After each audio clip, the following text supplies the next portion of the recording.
Today, the agenda is extremely important. It's the human agenda of energy poverty. 1/3 of humans lack access to reliable power. Pandemic is stopping progress having been made to tackle both poverty and energy poverty. And in 2020 alone, United Nations estimates that 50 million women and girls have fallen back in the poverty trap they had escaped previously.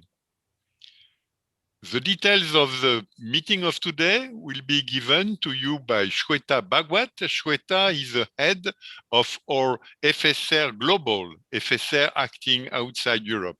Swetha, you have the floor. Thank you, Professor. Welcome everyone to this debate. Today we are happy to have three speakers who would be discussing with us a very important and pertinent report that was published as part of the Global Commission to End Energy Poverty, which is an initiative of the Rockefeller Foundation.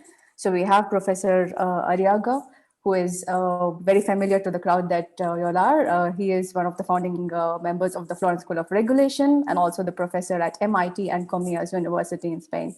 And then we have with us Rob Stoner, who is the Deputy Director for the MIT Energy Initiative, who has also had a long-standing cooperation with us. And we're super happy that you're joining us today, Rob. Thank you for joining us early in the morning.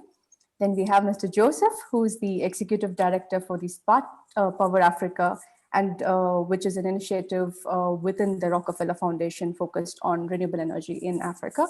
And the three of them have been instrumental in putting together this report, which is on the Global Commission to End Energy Poverty, which is an annual report that they try to publish. And today we will be discussing the one which was published end of last year.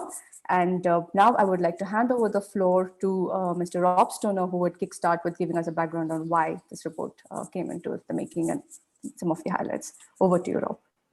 Thank you, Swetha, and thank you, Jean-Michel, for having us. Jean-Michel mentioned a couple of the numbers that we have very much on our minds as well. Roughly 800 million people lack any form of access to electricity in the world, and far many more than that lack reliable access, meaning that electricity doesn't play a strong role in their economic lives and leaving them without opportunity that you and we consider to be part of normal life. We'd like to change that. It's a very difficult problem. One idea that Ignacio and I began to work on several years ago was the idea of combining emerging off-grid technologies with conventional grid electrification as a means of relieving some of the financial pressure on utilities in low access countries. And we've developed some software codes and even launched a company to help develop plans that countries can use to integrate these technologies together into an overall scheme. We've made progress and we've learned along the way. And we were joined in this in mid-2019 by the Rockefeller Foundation, who've had a long-standing interest in off-grid electrification, and in particular in microgrids, which they've spent many years in India learning about and attempting to promulgate with mixed success. I think we would all agree. But I think we came into our collaboration with the understanding that off-grid technologies were in some way important. Pardon me. And so we decided in the middle of 2019 to create a commission comprised of people with broad experience and a real stake in finding the solution to this challenge, with a view to trying to identify the causes of the problem, also identify excellent examples from around the world in very different situations where energy access was being approached successfully that we thought should be brought to the fore, and translate those into a generalizable package of best practices that could be communicated to others that they could also work from. We spent the better part of a year visiting countries around the world, working with leaders in those countries, and working with members of our commission. And let me tell you a little bit about the commission, because it's an impressive group of people. In addition to Ignacio and me, we have the heads of many of the world's development banks, international development banks, including the World Bank, the Africa Development Bank, and the Asian Development Bank. And we've also worked with the Inter-American Development Bank. We also have bilateral finance institutions, including Power Africa and CDC Group. And in addition to that, the heads of many international utilities who have to play a major role in righting the ship by beginning to invest and getting involved in the electricity sectors of these countries. And they include Enel, Électricité de France, and Tata Power, the Indian utility operator. We also included the heads of a number of African utilities who also have to be part of the solution as well. And analysts and policy makers as well, including the IEA. Ignacio and I lead the research team, and I described our mission briefly of trying to identify best practice and things that are working well. But we also play a role, a critical role in trying to derive general principles. And we've boiled those down to 4. And they are enshrined in something we've begun to call the integrated distribution framework. Because distribution is at the heart of the problem. We know how to do investment in generation. We know how to do investment in transmission. And to a large degree, generation investment is keeping pace in many low access countries. But access remains low. The reason we've identified is dysfunction within the distribution system, where the rubber meets the road, where the system begins to interact with the customer, who's generally dissatisfied with the service he's getting, and in many cases can't afford grid electrification.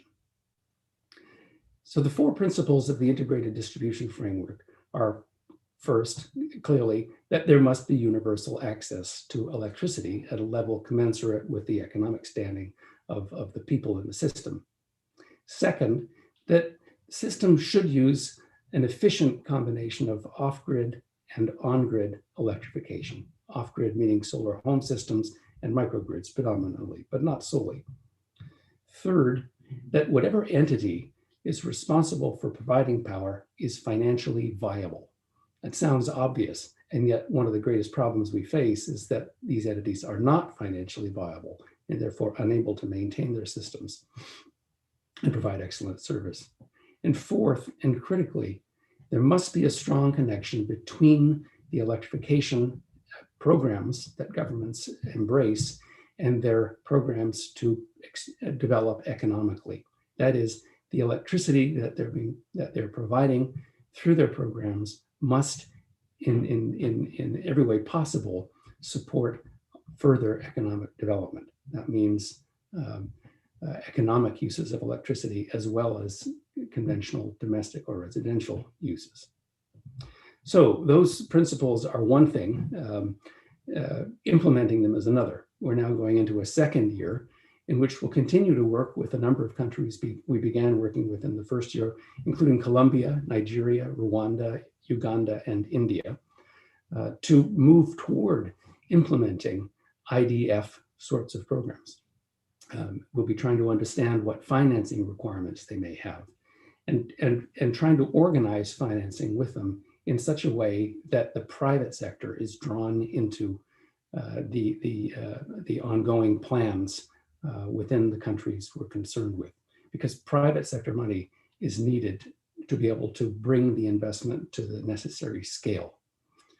So with that, let me pass on to Ignacio, who's going to talk a little bit more about some of the challenges we're taking on and how we're doing it. Ignacio. Okay, well, thank you, Rob, and thank you, everybody, for being here and listening to us. As Rob has said, what we have done is first to focus to realize that the bottleneck, the problem is mostly in distribution, and designing this approach that we call integrated distribution framework to approach the distribution problems. And we came up with these 4 pillars that are, as Rob has said, very basic ideas, straightforward, but if you take them to their practical implications, and we have written a number of reports, very detailed ones that you can find in the website of the Rockefeller Foundation, that requires a lot of work and a lot of effort and difficulty. So let's go one by one. The first one is universal access. It's not leaving anybody behind. Well, that requires first to have a default provider where the places where nobody wants to go, some entity has to be responsible for going there and providing the service. You need also a last resort provider. When somebody fails, abandons, somebody has to take over. You need to guarantee a business model that is permanent. It's not that just starts with some initial funding and then after a while does not have money to replace batteries or wires or extend, provide more electricity. You need a model that could stay forever as the utilities that we enjoy in the industrialized, developed part of the world. And you need that the solutions that are taken to electrify what is not electrified yet should be compatible with the long-term vision of the power sector in the country.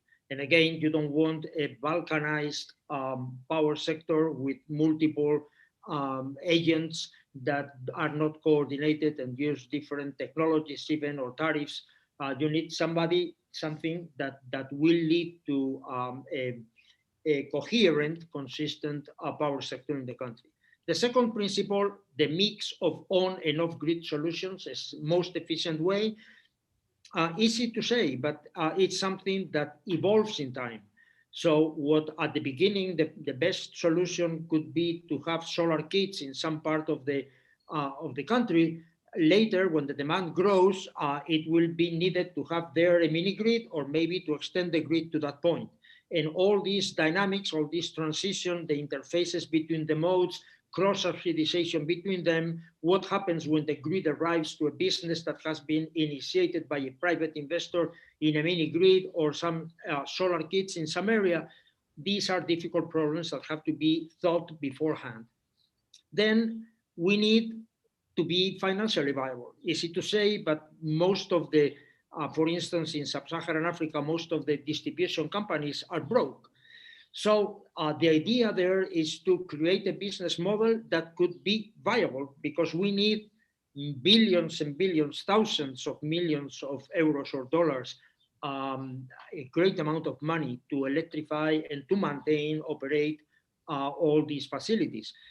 And therefore, we need to make that viable. And a solution, not universal, but something that has worked in different places and that we think that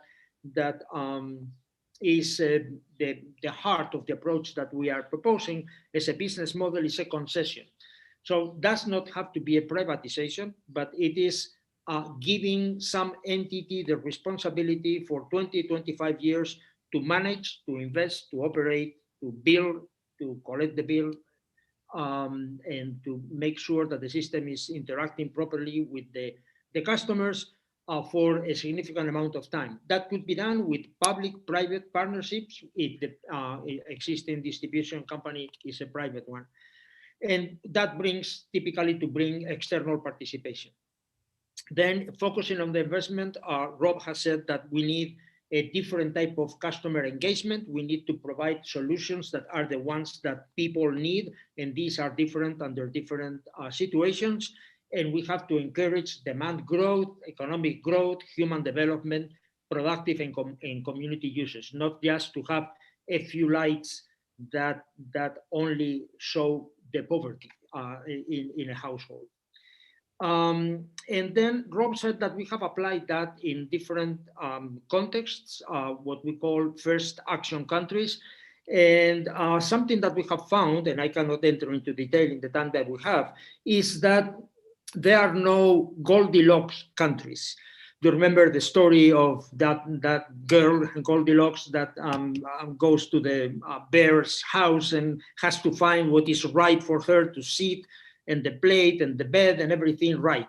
Well, the countries that don't need to be right. In every country, the application of these principles will be different, and we have experienced that application in a small, fairly well-organized country like Rwanda that has already a planning that has taken place, needs a business plan to determine how to get the money, how to finance electrification. In Uganda, what you find is that a concession already exists, but the concession is focused on the urban and peri-urban areas, and you need to adjust that, to change the regulation, to change the terms of the concession, so the concession will be also involved in rural electrification. In Colombia, you have 3% of the population without electricity, but in very difficult areas, in the Amazon region or in the Andes. And then you need to design business models that will incentivize the private investors to go to these places and to develop, to deploy their systems. And the same thing in India, you have a titanic effort that has been done by the federal government and the state governments in extending the grid everywhere. 3 million people being connected in the last 2 or 3 years. Huge effort, but not always with the quality that would be required for business to happen and for people to be satisfied with the service. And then you need to combine, reinforce that electrification by grid extension with decentralized solutions, connected or not to the grid, that will complement those efforts. So this is in a few minutes the description of what we have been doing and we will continue to do. Thank you, Professor. Now I'll hand over the floor to Mr. Joseph, who can tell us what these challenges are when you apply it in emerging markets. Thank you. Thank you, Swetha. Thank you, Rob and Ignacio. That was a very good introduction to the agenda, and I'm delighted that you continue working with us and the Global Commission to address this very huge challenge ahead of us. So the way we think about it, if I frame the agenda or the topic is electrification has traditionally been seen as infrastructure with a commensurate requirements in capital, in protection to investors or government. And this has largely been considered a public good, which is correct. Along with water and healthcare, it's a fundamental right. And so governments have felt and should rightly so be responsible for driving their electrification agenda. If that is the case, then the usual approach is to use public financing either through tax income or loans or government-related loans to drive the sector. And what we're seeing and what we've seen is those resources are largely inadequate.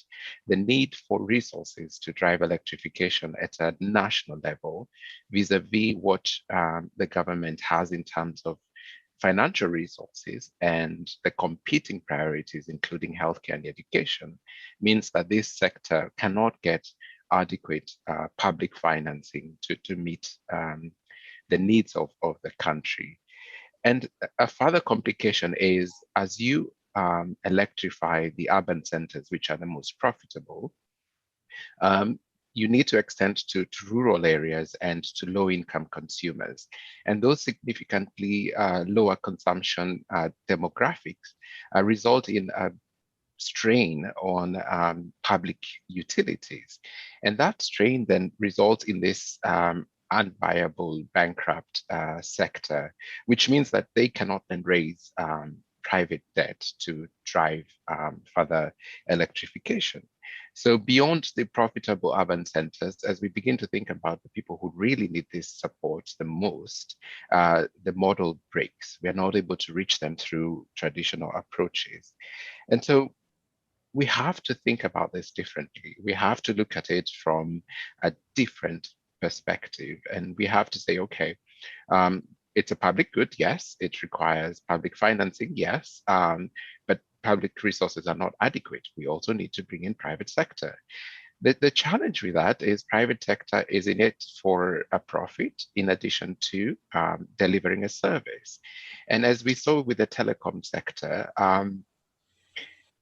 if private investors are allowed to set a tariff, over time, they will make their profits, they will expand their infrastructure, and they'll be able to bring that tariff significantly down. So for example, those of you who may have been on the continent during the inception of the mobile phones, we used to pay a fortune per minute to call on the mobile network.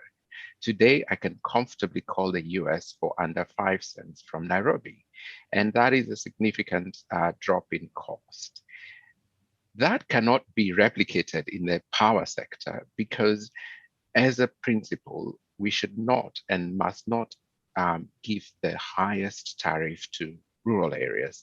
And yet for private sector to engage and be profitable, they need a significantly higher tariff than what's the national tariff in those countries. So on the one hand, public resources are not enough to address the challenge. On the other hand, as a public good, we cannot really allow the market to find the right tariff over time, because this is a right, and the rural areas should not be subjected to significantly expensive tariffs. So for all those reasons, we then, as my colleagues Rob and Ignacio have indicated, arrive at the position where it's extremely important that we combine public resources and the public infrastructure with private sector, and in a very cohesive and well coordinated way, drive the investment in this sector. And by so doing, we are able to both ensure the financial sustainability of the sector and attract private capital, and at the same time address a need that is core to the development of particularly rural households. The way we look at this from the foundation is it's a complex topic with a lot of moving parts. And so it's not enough to do the supply part. It's not enough to think about the generation part. It's not enough to think about the distribution part. It all has to come together in a very cohesive way. So I will stop there and mention in conclusion that as a topic that needs all these moving parts to be very well coordinated, the participation of a diverse group of stakeholders is critical. And therefore the Global Commission, as introduced by Robert, brings together this diversity to address all those different moving parts to move the agenda forward. Thank you. Thank you, Mr. Joseph. Before I hand over the floor to Rob again, I would like to urge the audience, if you have any questions, to drop us the questions in the Q&A session so that we can address those in the last 15 minutes of today's session. So Rob, a follow-up question to you, since you have laid out the fundamental pillars of this report. So what's in store in the coming year? What's the action plan, and what would be the focus, and how would you and the team take forward this into practical implementation? That's a very good and difficult question, of course. I think it's important to understand that we have several pieces here. We have, first of all, the Rockefeller Foundation, who have launched a major new commitment to universal electrification that I think Joseph will have an opportunity to talk about in a moment. We also have the Commission, which is comprised of a bunch of independent people with different views about the world. Their views differ from one another, and we value that. They're also influential. And they recognize that many of the challenges we're talking about are long-standing ones. And so what we're doing in launching a second year is moving the research team in the direction of supporting the ongoing initiatives of the Rockefeller Foundation and deploying their funding in the way that Joe will talk about. But we're also trying to use our commission as a way of amplifying our message, the message about the IDF, but also trying to find a practical way to implement IDF type reforms in many countries at the same time through the agencies of the institutions that they represent. We have the World Bank, we have the Africa Development Bank, we have the IEA, we have the CDC group from the UK, for instance, and many others. They've all got their ideas, they're all doing things. We think that there's insufficient coordination among them, and we don't mind telling them so. We also think that there needs to be a plan like the IDF that captures not only the structure of the business that needs to evolve, and Ignacio has mentioned the idea of forming concessions, but also the financing of the electrification scheme that has to take place, and the connection with the economic development activities more broadly going on within the country. And so we'll be working through them and giving talks a lot like this with them and to them, describing the principles again, repeating the principles, and trying to bring them down to a level of practicality in the first action countries that we began to work with in our first year, and in other countries as well that we think are at an appropriate stage and have embraced the idea of working together with us and the Rockefeller Foundation. Something that we'd like to do, though, is not only to focus on those countries, but to begin moving toward bringing to the whole world more attention to this problem of inadequate access and inadequate reliability of electric service around the world. It really isn't something that people know about.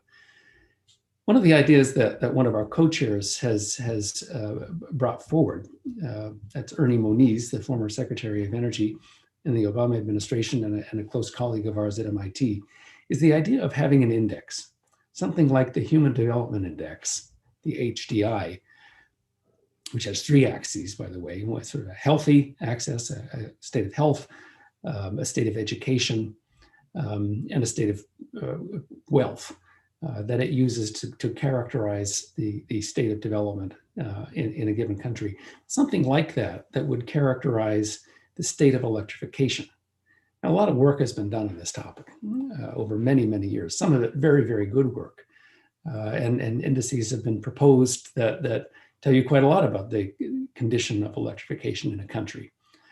And so we made a study of that, and initially became kind of discouraged and thought, well, maybe an index isn't something that we can really do differently or better than others have done it.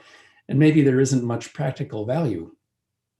And it was the idea of trying to bring practical value to an index that began to steer us in the direction that we've begun to take. And I should say we're just at the outset of this activity as we go into our second year. But the idea is to try to compute an index for low access countries that not only tells us something about what is their state of access and state of reliable service, but also what is the state of financing for the electricity sector. Is it adequate to the problem of expanding the utility, bringing in off-grid electrification, and so on, according to the IDF principles? And is it being deployed at a rate consistent with reaching what we all have claimed is our universal goal under SDG 7 of achieving universal access by 2030? Clearly, financing now is not adequate to achieve SDG 7, and we have to have a fundamental change, both in the rate of investment and the nature of investment. Our approach in doing this is going to build on the work of the first year, in which we studied the first action countries in considerable detail. We paid a lot of attention to several of them. And I should remind everyone that most of the countries that really have these financing problems are sub-Saharan African countries now. And so our focus will be substantially there.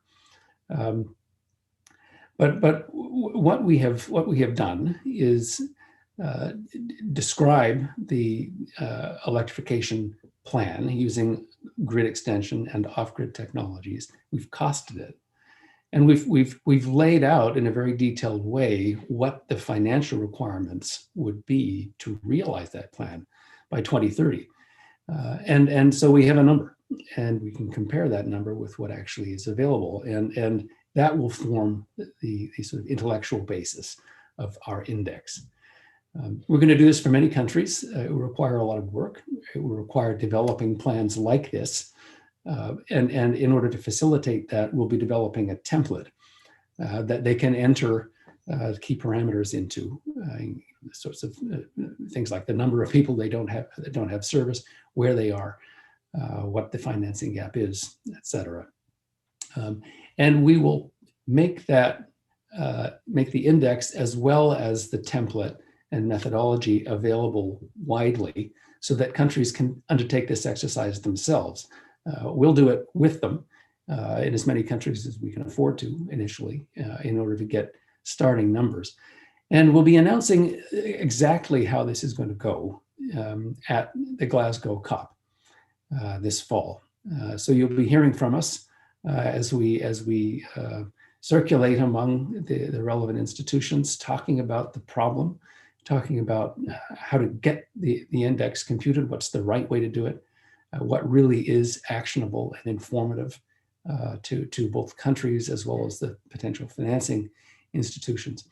And then we'll build on that in a third and hopefully a fourth year as countries begin to move faster toward realizing their integrated distribution plans. So let me pass back to you, Swetha, and hear more from Ignacio about the second year as well. Thanks, Rob. Professor, the floor is yours to add to what Rob said.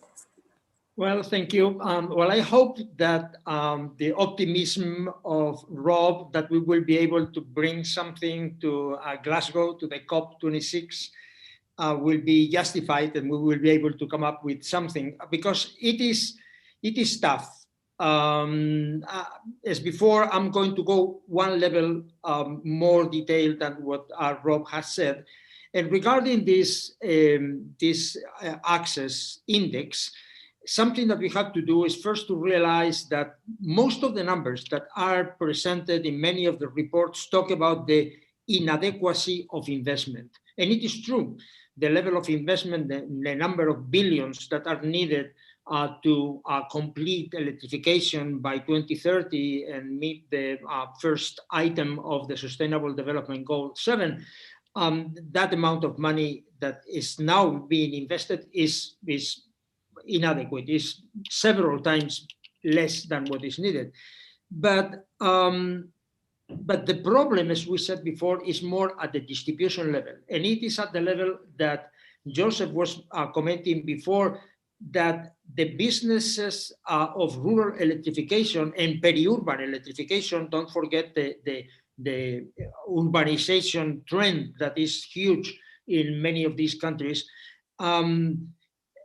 that the problem there is that the tariffs are not able to cover the costs, and the costs are high, and therefore a subsidy there is needed. So what we are trying to see is to look at what is the level of support that the countries are receiving now from their own government or from development financial institutions, and what is the amount that will be needed doing reverse engineering and trying to start from full electrification by 2030 and see what is needed to be done during this decade.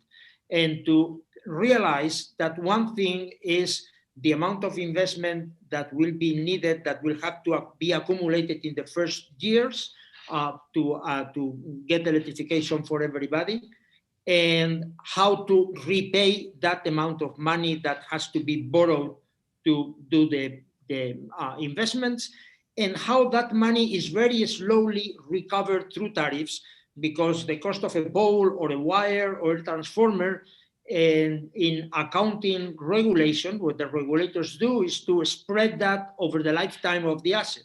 So it's recovered very slowly. And with that slowness, we don't have enough money to pay the debtors that have given us the money to do the investment. So to take all that into account and to start from a least cost planning of the three modes of electrification, on-grid, off-grid, standalone, and mini-grids, that is an important exercise. And from that is where from the bowels of that analysis is where we want to extract the difference between what is done and what should be done. And that will be our electrification access index. And of course, we have to do also some analysis at the level of detail in this interface between on and off grid solutions. It's not the same thing to design a mini grid that is isolated in a cluster of demand in the middle of nowhere, or to design a mini grid that has to coexist with a grid that is weak but is there, and that fails but is there, and that provides cheap electricity, much cheaper than the cost of the mini grid, and how to design that interaction, how they could live together, how they could charge the battery with a cheap energy at times where the grid is available and discharge at other times, how the excess solar generation could support the grid at other times, how the local generation could support the voltage and reliability locally, and how an attention to the customer and a presence in the last mile could improve the conditions of living of people, because you could help them to grow the demand and to apply the electricity to productive users, to provide them with resources, finance, microfinancing, availability of efficient appliances. So all that is the job of those who will be working in the last mile, combining on and off grid solutions. And we will try to design those activities and design the mini grids that will be able to do that job properly. Thank you, Professor. We have two questions, so I'm going to give the floor to Mr. Joseph, and probably you can address one of the questions as well. We have a question from Nicolo asking us about the consequences of using non-renewable energy on a global scale, particularly when we're trying to address the issue of energy access, and also leading to the last point which Professor Ignacio raised, what are we going to do about production of batteries? Here he asks about electric vehicle in general, but it could apply even for backup in off-grid solutions. So the floor is yours, Mr. Joseph. Thank you very much. I would say, let's first talk about what we at the Foundation are doing towards this topic. As a result of COVID and the impacts on the economies in the countries we work, we have determined that one of the key ways we can be most supportive in helping economies recover, but also grow, is addressing the energy poverty topic. And so the Foundation has committed $1 billion towards ending energy poverty. And the way we think about this is, as described by Rob and Ignacio, it's a complex problem, and a complex problem requires several interventions to address it. So we are looking at it in 4 main pillars. The first one is a country lens. So as Ignacio mentioned earlier, there are no Goldilocks here. Every country is different. Every country has its own challenges. Every country is at its own stage of development. So if we focus on Africa, Nigeria is very different from Malawi. And so looking at that country from its uniqueness is extremely important. So we're going through a country assessment, identifying gaps to electrification, identifying actors in that market, identifying interventions. And from that perspective, then figuring out how we as a foundation with our flexible capital can be most useful in unlocking those gaps to allow accelerated electrification. That includes running pilots and doing technical assistance.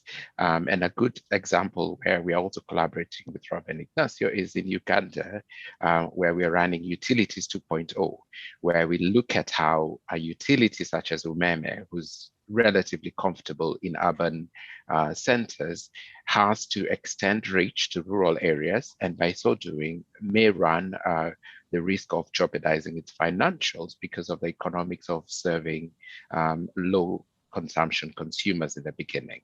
How do we balance that with the opportunities that mini-grid operators provide in being a lot more flexible, in being a lot closer to consumers, in helping drive demand, so that when the utility comes along, these customers are no longer sub 5 kilowatt hour consumers, they are consuming more and therefore are more attractive clients. And so that is the country perspective. The second part is projects and transactions. It's very clear to us, as I mentioned in the introduction, that private sector has an enormous role to play in driving electrification. But private sector has been slow to play in the space because of a variety of challenges, including policy regulations, the rather fragmented market sizes, which limits people's ability to invest significantly and so on. So by offering concession capital to drive private investors to unlock commercial money by providing early stage studies, supporting technical assistance, we hope to unlock significantly larger private sector and DFI investments into this space. We are also using this as a way to drive innovation. So for example, we're working very closely with mini-grid developers to support bulk procurement. We don't know that it will work, but we have a thesis that if mini-grid operators were able to buy equipment in volume, they would be able to bring the cost per kilowatt hour installed cost closer to what we see in the West, where it's significantly lower than in Africa due to logistics, smaller volume purchases, and so on. So that's the second pillar that we're working on. The third is data and analytics. And again, as Ignacio mentioned, data will really be key to driving how we think about the interventions we're developing, how we're iterating on those interventions to see what is working and what is not, and how we can use data and new technologies, new models to really design mini-grids and grid extension in line with productive use and other activities that make it a sustainable endeavor. And the fourth pillar is advocacy, as we are doing with the Global Commission, where we bring together a group of key decision makers who then benefit from all this information and can take it away to their daily jobs, if I may call it that. We are also hoping to publicize this agenda and our findings and our learnings through the reports such as the one produced by colleagues here, to ensure that others are also understanding the situation, they're seeing the opportunities, and hopefully we can bring in a lot more resources, whether it's money, technology, know-how, and so on, to address what is quite a complex topic. So at the foundation, that is what we're doing, and we've identified 8 priority countries on the continent to drive this, and we're working very closely again with Rob and Ignacio in some of those countries to then align what we are finding within the countries with a business model that says country X needs 10 billion to electrify, of which 5 billion will come from public resources and 5 billion needs to come from private sector, and then we figure out how that is best targeted to the different private sector buckets.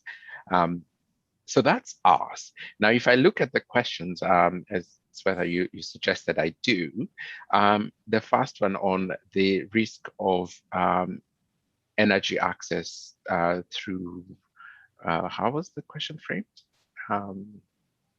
Non-renewable energy. I think there are 2 risks here we see. One is on the environmental cost. So if we were to do this massive electrification, we have 600 million people in Africa, 650 million people without electricity. If you were to drive electrification largely with non-renewables, the risk to the climate and environment will be significant. The second is an economics risk. We think renewable energy has a largely more competitive long-term cost to the end user, given the fixed cost of generation once installed, versus the significant variability with thermal fuel, the foreign exchange risk to supplying that thermal fuel, and so on. So from my perspective, there are 2 significant risks to driving electrification through non-renewables. And then if I may, I would quickly like to touch on the gender topic, because at the foundation, we view it as critical to our work. We not only think of gender as important to our work, but as central to everything we do. The role of women, right from the household to the community to local enterprises, is critical, and they pay the highest price for lack of access to electricity. And so we view it as core to everything we're going to be doing. Thank you. Thank you, everyone. Thank you to the audience for asking us some critical questions.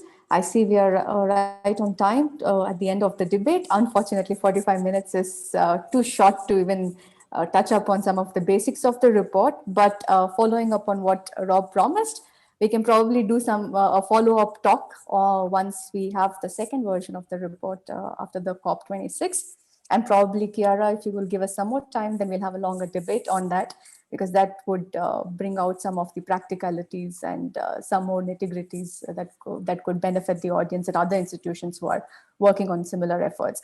So I would like to thank all the panelists and all the audience for joining us, and look forward to the next talk, which would be next month, as always on Wednesday afternoons. Thank you, everyone, and have a lovely day and be safe. Many thanks, Robert, Joseph, and Ignacio.